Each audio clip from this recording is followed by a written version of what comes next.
અલ્યા લે આવો ચા તું કરા.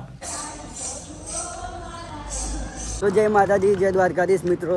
તો ફરીથી સ્વાગત છે તમારું મારા એક નવા વ્લોગમાં. ને આજે છે અમારો દ્વારકા પગપાળા સંઘનો 9મો દિવસ અને અત્યારે અમે જાવી છીએ રણુજા.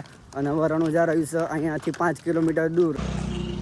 મિત્રો ફાઇનલી અત્યારે નવા રણુજા પહોંચી ગયા છીએ ને હવે નવા રણુજા અહીંયાથી 0 કિલોમીટર બાકી છે. મિત્રો અત્યારે અમે રામાપીરના દર્શન કરવા માટે આવ્યા હતા અને હવે દર્શન કરી લીધા છે મંદિરે.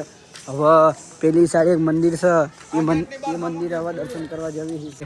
જે બીજી સાઈડ મંદિર હતું જૂનું એ મંદિરે દર્શન કરવા આવી ગયા છીએ. અહીંયા પણ રામાપીના દર્શન કરી લીધા છે. તો જે નંદી મહારાજ છે એના પગ હેઠળ નીકળશે.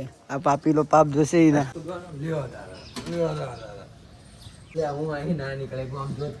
નીકળ્યા. તો મિત્રો પરેશ ના નીકળે કે હું નીકળું એને પાપ કર્યા નહીં એટલે નીકળી જશે. આ પાપીલો સારો હું નીકળી ગયો.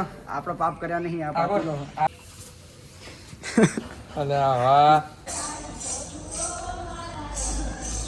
મિત્રો અત્યારે ફાઇનલી અમે રામાપીના દર્શન કરી લીધા છે.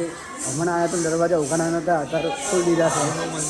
અને સૌથી જૂનું મંદિર આ છે રામદેવપુરનું. ચલો જમવાનું ભાઈ ચાલુ થઈ ગયું છે. ચોળાનું સબ્જી અને બાજરી રોટલા, ચોકલેટ બરફી છે અને છાશ. આવી જજો રાતે, સેવા આપવા માટે તૈયાર છીએ. ના મમરા નથી મેરી ગયા. મિત્રો હવે અમે નવા રણુજાથી નીકળી ગયા છીએ. થરા ઉપર થઈને જવાનું છે. दुनिया का सबसे बड़ा हैडम है जंगल में पाना वाला.